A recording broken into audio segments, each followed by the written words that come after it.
नमस्ते दोस्तों, आशा की कहानी में आप सभी का स्वागत है। मेरा नाम पूजा है। मेरा रंग दूध की तरह साफ है। मेरा जिस्म बिल्कुल कष्ट कारीगरी की तलाशी में संगमरमर की मूर्ति की तरह है।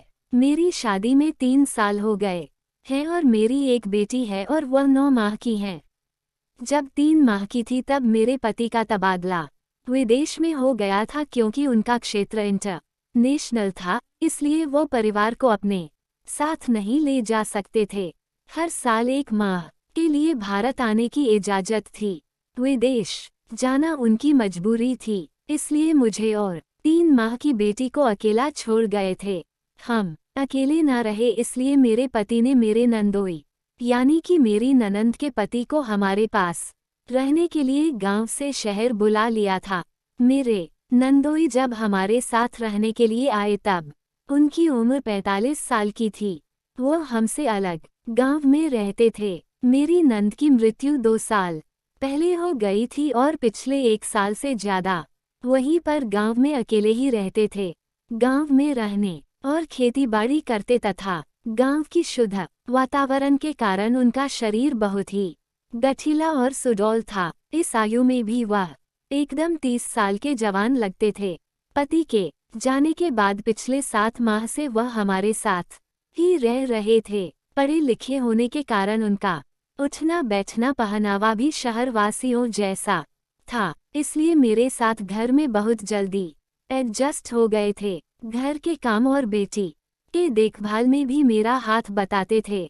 मुझे और मेरे पति को वह सब करना बहुत पसंद है और अब मेरे पति को दुबई गए हुए लगभग 7 माह हो चुके थे और इन 7 माह में पहले 2 माह तक मुझे एक बार भी क्रिकेट खेलने को नहीं मिला, इसलिए मैं इतनी बेचैन रहती थी और सारा दिन तड़पती रहती थी। कोई भरोसे का अगर नहीं आता था। 5 माह बाद मुझे अचानक ही एक ऐसा अवसर मिला जिससे मुझे मेरी जिंदगी बहुत बड़ी खुशी मिली और वह मेरी अभी तक जारी है। यह उस दिन की बात है जब मैं घर की सफाई का काम करती हुई नंदोई जी के कमरे में गई तो मैंने पाया कि वो कमरे में नहीं थे। मुझे समझ में नहीं आया कि वो गए कहाँ होंगे, इसलिए मैं इधर उधर देखने लगी और तभी मुझे उनके बाथरूम के लाइट जलती हुई नजर आई। जिज्ञासा बस की और देखने चली गई। वहां मैंने देखा कि बाथरूम का दरवाजा थोड़ा खुला हुआ है और अंदर से कुछ अजीब सी आवाज आ रही है। मैंने सुनकर घबरा गई और सोचा कि शायद नंदोई जी की तबीयत ठीक नहीं है या किसी तकलीफ में है। घबराहट से जल्दी से बाथरूम का दरवाजा खोलकर अंदर का नजारा देखकर मेरे तो होश ही उड़ गए। नंदिनी अपने औजार की बड़ी तसल्ली से मालिश कर रहे थे। इससे पहले मैं अपने आप को संभाल थी, तभी मैंने देखा कि नंदू जी जोर जोर से सिसकियां ले रहे थे। यह सब देखकर मेरी नज़र में जोर से एक लंबी लंबी सांसें निकली, जिसे सुनकर नंदोई जी ने पलटकर देखा और मुझे देखते ही गुस्से से यहाँ क्या कर रही हो, उनके गुस्से से भरी आवाज सुनकर मैं डर गई और बिना आवाज के वहां से भाग गई। इस घटना के 2 घंटे बाद मैं तो उनके सामने भी नहीं। दोपहर का खाना बनाने के समय बेटी सो रही थी तो मुझे मजबूर होकर उन्हें उनको खाना देने के लिए जाना पड़ा। तब बिल्कुल नंदोई जी सामान्य तरीके से इससे मेरी जान में जान आई और मैं भी उनके सामने आने जाने लगी तथा सामान्य तरीके से व्यवहार करने लगी। लेकिन घटना के बाद अगले दिन भी मैं उसके बारे में सोचती रही। अगले दिन रात को सोने के समय मेरी बेटी बहुत रोने लगी। जब अचूक नहीं हुई तो मैं उसे नंदोई जी के कमरे में लेकर गई और उन्हें देकर उसे चुप कराने का आज गोद में लिया और मुझे तेल लाने को कहा। मैंने उन्हें तेल लाकर दिया तो उन्हें मेरे बेटी के पेज पर तेल मिलना शुरू कर दिया। कुछ ही देर में बेटी चुप होकर उनकी गोदी में सो गई। उनके पास छोड़कर अपने कपड़े बदलने चली गई। तभी मेरे दिमाग में एक योजना आई थी। अगर मैं नंदोई जी को अपनी झलक दिखला दो तो शायद कुछ बात बन जाए। अपने सारे कपड़े चेंज करके अपने लाल रंग का पारदर्शी नाइट सूट गाउन पहना, फिर बेटी को नंदोई जी के कमरे में कुछ लेने के लिए नंदोई जी ने मुझे उन कपड़ों में देखा और एक तक देख ही रहे थे।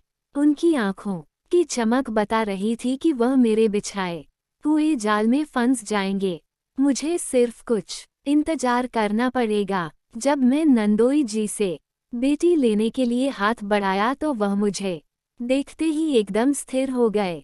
मैंने कहा, नंदोई जी यह सो गई है, लाइए में बिस्तर पर सुला दूं। तब उन्होंने कहा, यह अभी अभी सोई है, कच्ची नींद में है, इसलिए इसे अभी यहीं रहने दो। मैं अपने कमरे में चली गई। मुझे नींद नहीं आ रही थी, इसलिए मैं बहुत देर तक ऐसे ही करवटें बदलती रही। तभी मुझे याद आया कि मैंने बेटी को दूध नहीं पिलाया। नंदोई जी के कमरे में गई तो पाया कि वह भी सो गए हैं। तब मेरे मन में आया कि मैं भी इसी कमरे में सो जाती हूँ, क्योंकि बेटी भी इसी कमरे में सोई है और मैं भी उनके साथ वाले बेड पर लेट गई। बेटी को अपने पास खींचा और इतने में नंदोई जी ने नींद में ही करवट बदली और सीधे ऊपर सोने लगे। मेरी बेटी का पेट भर चुका था, लेकिन मुझे नींद नहीं आ रही। मैंने बच्चे को अपने बुला लिया और वहीं बैठकर नंदोई जी को निहारती रही। मैंने महसूस किया कि मैं क्रिकेट खेलता जिंदगी का मजा चाहती हूँ। मैंने अपना अकेलापन दूर करना चाहती हूँ, अपनी भूख मिटाना चाहती हूँ। इसके लिए अब मुझे मेरे पति की गैर हाजिरी में भरोसे का और पूर्ण संतुष्ट करने वाला पुरुष मिल चुका है। अब मैं और ज्यादा इंतजार नहीं कर सकती हो, इसलिए मैंने अपनी सारी शर्म और हया छोड़कर मैं नंदोई जी के पास जाकर बैठ गई। तो थोड़ी देर बाद नंदोई जी गिरने लगे। मुझे लगा कि उनका हाथ मेरे सर पर आ गया है और नंदू जी आ गए हैं। उनकी इस हरकत से मैं थोड़ा घबराई। मेरी हालत पतली हो गई थी, मेरी सांस उखड़ रही थी। फिर मैंने हिम्मत नहीं छोड़ी। करीब 1 घंटे बाद नंदोई जी का हाथ मेरे सर से हटा और नीचे आ गया। उनकी इस हरकत से मैं बहुत ज्यादा प्रसन्न हुई। मुझे भी मजा आना शुरू ही हुआ था कि नंदोई जी उठकर बैठ गई और उनकी नींद खुल गई थी। उन्होंने मुझे झटके से अलग कर दिया। फिर उन्होंने उठकर लाइट जलाई और वक कच्चे होकर मुझे देखने लगे। मैंने जवाब दिया, नंदू जी मैं तो वही कर रही थी जो आप चाहते थे। नंदोई जी बोले, मैंने ऐसा करने को कब कहा? तुझे ऐसा नहीं करना चाहिए था और माफ कर देना चाहिए था। नंदोई जी फिर बोले, मैंने आज तक आपको कोई भी आदेश का इशारा नहीं डाला तो मुझे कैसे मनाते? मैंने उत्तर दिया है, रे मैं तो नींद में और सपने में था जिससे ये सब तुम्हारी नंद कर रही थी, इसलिए मैंने ऐसा इशारा किया होगा। मैंने कहा, नंदोई जी तो क्या हो गया? अगर मैंने इशारे को आपका भी समझकर आपकी सेवा भी करती तो आपका सपना और मेरा कर्तव्य पूरा हो जाता। अरे तू बात क्यों नहीं समझ रही है? मैं नादान बनती हूँ, बोली। इससे पहले कि कुछ बात कहें या बात ज्यादा में उठकर खड़ी हो गई। उन्हें आगे कुछ बोलने का मौका दिए बिना मैं उनके पैरों को पकड़कर नीचे बैठ गई। तो दोस्तों, ये कहानी कैसी लगी? आशा करती हूँ अच्छी लगी। वह भी अच्छी लगे तो शेयर करें, कमेंट करके जरूर बताएं। स्टोरी के विषय में आपकी क्या राय है? लाइट ऑन को जरूर दबाएं ताकि अगले वीडियो का नोटिफिकेशन आप तक पहुंच सके। वीडियो देखने के लिए तहे दिल से आपका बहुत बहुत धन्यवाद।